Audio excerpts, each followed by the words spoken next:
So nandito po tayo sa Balay-Balay Beehive. Basta parang ganon. Ito ay parang restaurant na may mga kinukulture silang mga bees para mag-produce ng honey. Dito rin yan sa Bulusan, Sorsogon. So yan, samahan niyo ako para makita natin yung loob ng itsura ng loob. So yan, kasama ko na naman po syempre yung mga auntie ko at saka yung pinsan.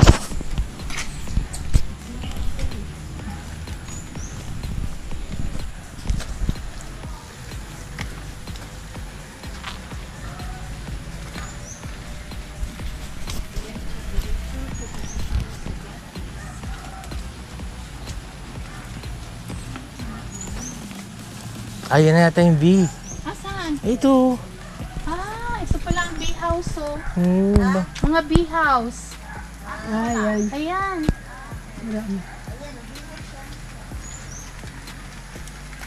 Nag-video ka dyan. Oo. Coconut has. Buti hindi sila nangangagat. Oh, Baka nasa loob siguro sila. Ayun o, tinan mo. Meron lang o. Baka magalit sa akin. Ayun, nakalabas na. Kaya siguro maraming bulaklak tsaka Oo nga. Kasi halaman. parang nag-ano, pollination. Tsaka Yan may na sila mga kumukuha. butterfly sila. Hawak ko nga maninong tabi. Wait, thank you so much. So ayan ang mga bahay ng mga bubuyog, no? Yan po sila. At mapapansin nyo maraming mga bulaklak sa paligid. So dyan sila kumukuha ng katas para gawin nilang honey. So yan. Ayun, may bubuyog na paikot-ikot sa labas. So, kung mapapansin nyo, ayun siya. Gusto niya nang pumasok. Oh, may makopa pa oh. Oo nga. Kalamansi. Ayan, Jay. Oh. Diyan, alam mo ba ang tambis? Ayan o. Makopa. Ayun, niya, makopa nga. Makopa. Makupa ba ang tambis? Tagalog. Sa Tagalog. Tambis. Ang ano. Ay, naku. Gusto ko na itong salpik. Ano yung check mo?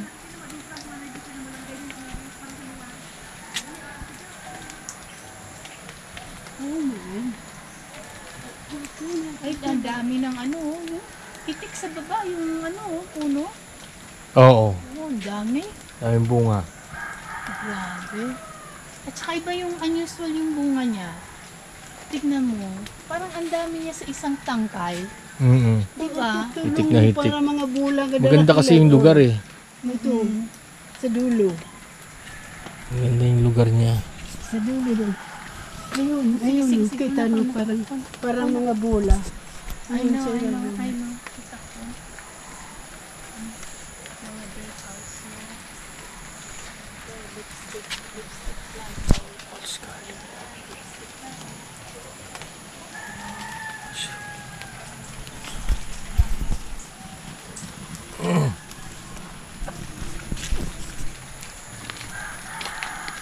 Bees for agriculture, for food security, for ecotourism, for poverty alleviation,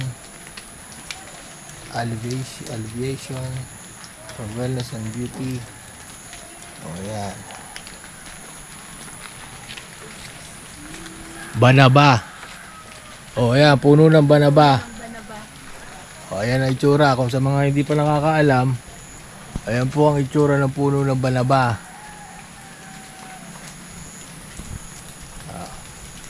Yung isang iyon eh makopa. Ayun, yung isang iyon makopa.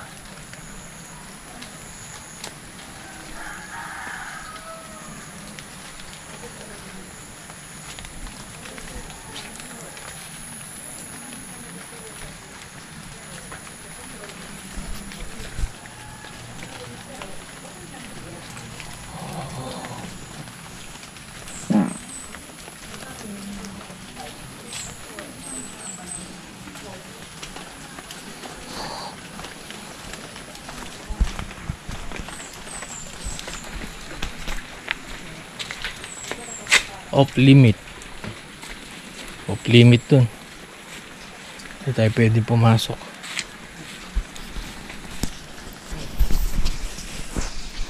Ayan. Laki naman. Yan pala pangalan no, Balay. Balay Buhay sa Uma. Salon de Florence. Salon de Florence. May bubuyog din sa loob. Ang laki ano? Ayun pa, oh, may mga bahay pa lang. Dami. Pati yata ito ano? Oo, baka yan, pati rin yan.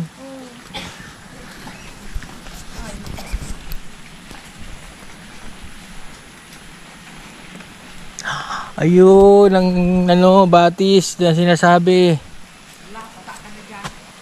Ayun, fish pond. Mukhang running water, pero tingnan natin ng malapitan. Tingnan natin siya ng malapitan. Okay. So ayan, iniikot ko po kayo dito sa lugar ng Bulusan. Sa Sorsogon, Bicol. Ayun o, fish pond o. Fish pond nila. Pero hindi tayo makalapit kasi sarado. Walang daanan. Ayan ang mga bees. Bee houses. Oh. Yan sila namumugad. Diba? So yan, malaki to. Malaki. Pwede itong gawin sa lupa namin doon sa may Bicol. Ayun, oh, dito po. Ang galing, oh. Oh. May kulo. Oh. May tuko pa. Ayun, tuko. Oh. Saan lubusot yun? May underground. Doon yata dumiretso. Doon dumiretso sa may ano, fish pond. Oh, marami pang bahay. Marami pang rambutan ba to? What is this? Kabayong buntis. Oh, para sa mga mga marurunong dyan, paki-comment na lang tong prutas na to, no? Hindi ko alam kung ano to eh. So yan. Oh, ang daming puno, talagang napaka-presko dito. Maganda sa lugar na to. Relaxing, tunod-tunod pa rin yung mga ano doon, oh. Bahay ng bubuyog. Talagang ginawa nila ng bahay para makapag-produce sila ng honey. Oh, may kubo rin doon. Diba? Hindi ko alam kung saan ako dadalhin. Pero may naririnig akong falls. Parang batis. Ayun, ang ganda ng batis, oh. Duruin nyo nga naman. Oh. Dito tayo dinala. Sa dulong-dulo. May batis. Kaya lang, siyempre mag-ingat tayo. Baka tayo madulas. Hindi natin alam kung may ano rito eh. Wala naman. Parang swimming pool lang. Parang swimming pool. Baka pinagpapaliguan nila to. Oh. Pwede maligo. Okay. Okay.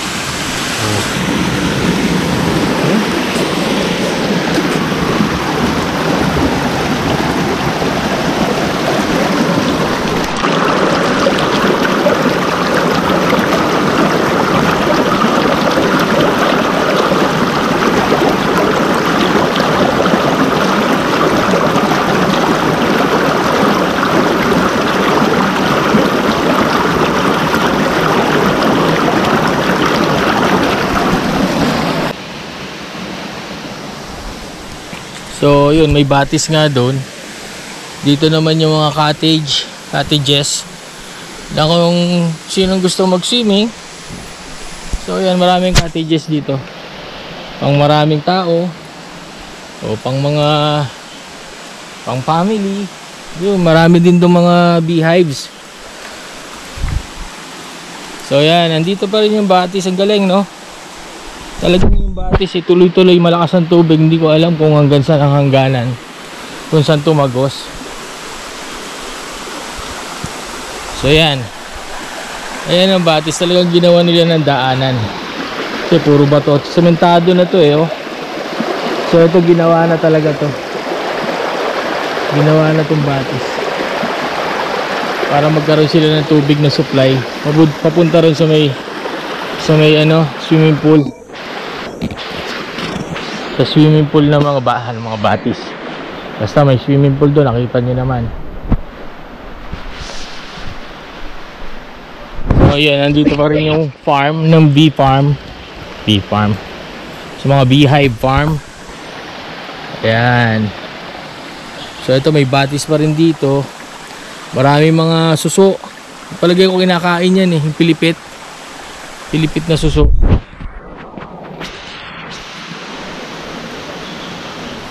So yun, ang ganda niya. Masarap sa mata, nakaka-relax. Tingnan mo, na swimming sila sir dun, oh. Swimming.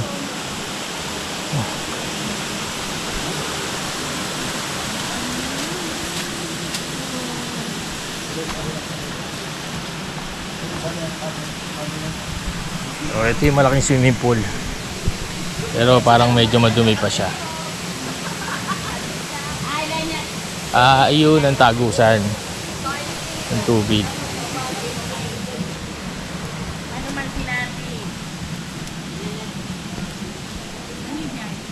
Swimming pool. Ayos sa family. Diba? Oo. Pwede ka mamasyal dito. Pwede mamasyal, mag-relax, Pwede ka mag-rent ka ng siguro. cottage, eh, no? Tsaka may nagsiswimming. Oo nga eh. May isda? Hindi, may batis doon. Batis. Talaga maganda yung tubig. Pwede na feed ng fish. Meron saan? Meron daw, sabi Wala. ng bata. Ewan ko.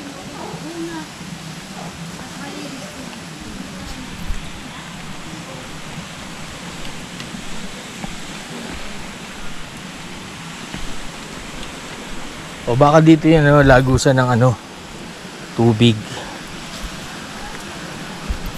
So tingnan natin yung lagusan ng tubig niya.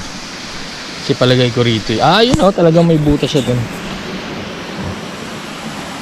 Dito na lumabas. Dito na siya lumabas.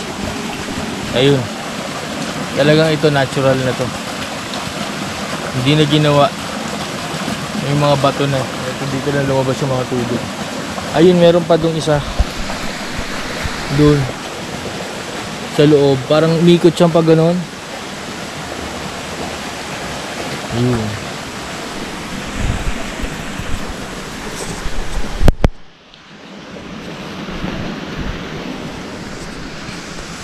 Batis sa uma. Yung uma, hindi ko alam kung anong ibig sabihin sa Bicol yung uma na yan. Pero syempre, isa-search natin yan, batis sa uma. Yung uma. Umaapaw. Nakagandahan.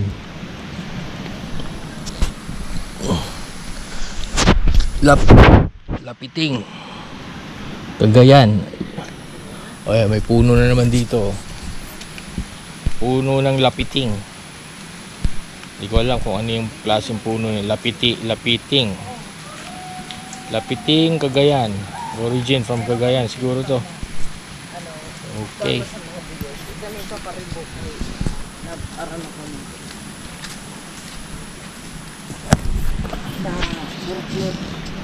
So yan guys. Dito naman tayo sa may fish pond. Kung talagang ito ay fish pond. At kung ano-ano mga isda ang nandito. Kasi ito, ayan, Meron silang tubig dito na parang ginawang, pool na ginawang, pond talaga. Dito, ito yata yung taas. Tapos yung baba, ayun, ang dami isda doon. Tilapia siguro yun. Yun. Teka. Sana makita natin. Kita natin, nasa ibabaw sila eh. Ayun, ang dami. Ang dami tilapia. Ang dami fish. Ayun. Malalaki na. Malalaki yung fish. Tilapia. Tilapia nga. Yan ang mga pangarap ko. So yun ang mga gusto ko talaga. Na fish pond. Para hindi na ako mag-fishing sa kung saan. Meron pang mga cottage din dito. Mga kapatid. Ayan, dami isda. Grabe ba?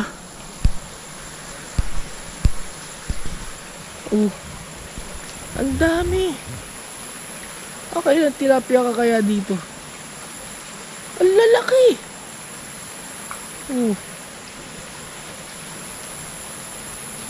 Grabe ba yan? Di ba? Yun Ilang kaya tilapia at gaano kalaki? So titingnan natin sila ng malapitan. Kasi for sure meron ba yan dito sa malapit. Nagtatakbuhan sila. Hindi, pero marami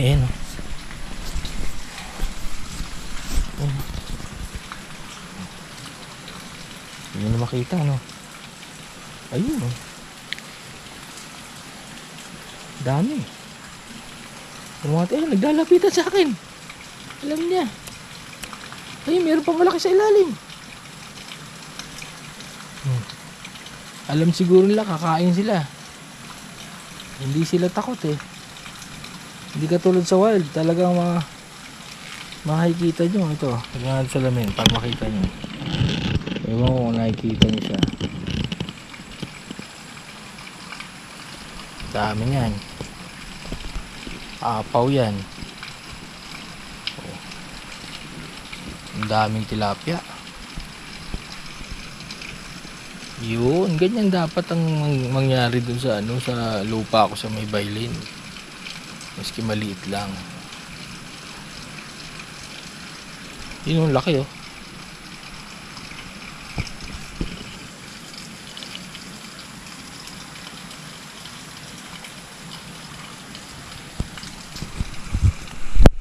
Ayan, so guys, meron akong ipapakita sa inyo. Ito kung sino nakakaalam nito at kung ito ba ay edible. Okay, comment down below mga kasama. Ito may mga, ang dami nila. Ang dami. Yan, ang dami, napakarami magapang. Yung pa ang laki So guys, sinong nakakaalam yan? Kung anong tawag sa inyo sa lugar nyo. Dahil dito sa lugar na pinuntahan ko, napakarami niya. Ayan, sa ilog na kukuha.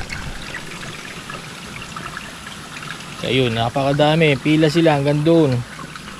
Kaya maapaw na nga dito sa may labas apaw na. Comment na lang mga kaibigan. So yan mga kaibigan, nandito naman tayo sa lugar ng Koi. Ito, pakita ko sa inyo. Ayan, ang dami ang dami. Ayan, lugar ng Koi. May mga tilapia na rin, halo. Ay, nangalo. Yung itim Ayun yung payat. Ayun, tilapia na. Ayun tilapia na yun halo na. Ano ba yun yung tilapia? Kung yung makakain natin yung iba Tito. Yun yung makapao. May ito yata Malamang meron yan. Janitor fish yan. Ay hindi, koi pa rin yan, koi. Koi? Yung may Oo, ang hito kasi madalas yan nasa ilalim lang eh.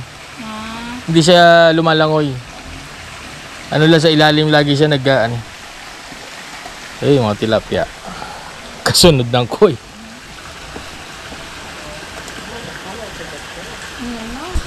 Ay, malaki na yung tilapia to. yung aman sa ilalim ng ano.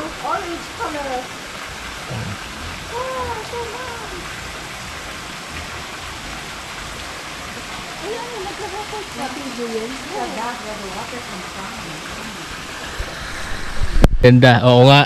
Ang ganda nung ano, nung mga fern. Talagang giant, ayan o. Bihira nyo makikita to sa Maynila. Dito lang meron mga giant fern, look. Yan, no, giant fern, ang dami. Ang dami. Ano yun, unggoy. Unggoy yata. Parang may narinig akong unggoy. Unggoy. Oo, Oh, yung boses niya parang unggoy. unggoy yun eh. Baka mamaya biglang lumudag Oh, sa atin yung lumundag unggoy. sa likod natin. Dito walang masyadong fresh. Doon ang Wala kabila. doon lang yata. Kasi may harang na oh. Oh, doon na lang swamp already. May daan pa ba rito? Ayan, yung sa tabi yata. Sa tabi na. Hindi sa kanila. Oh, iba na yata. Kasi, di ba may ano lang, May harang na eh. May boundary na. tayo magdaan. Baka. Dami ako niyang bamboo. Iris na kita dyan. Ingat ka. Diyan na lang tayo may daan. Oh, dito na lang. Like it. We're glad that you like your drink. So, another fish pond po ang nakatayo dito. Medyo malaki-laki rin. Tilapia. Ayun, oh. Mga tilapia siya.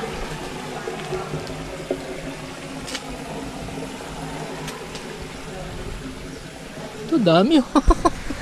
Hindi na takot sa tao, eh. Ayun, oh, may white tilapia. Oh.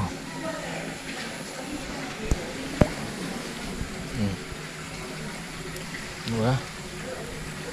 They like lumot. Meron pa rito. Oh, tilapia din.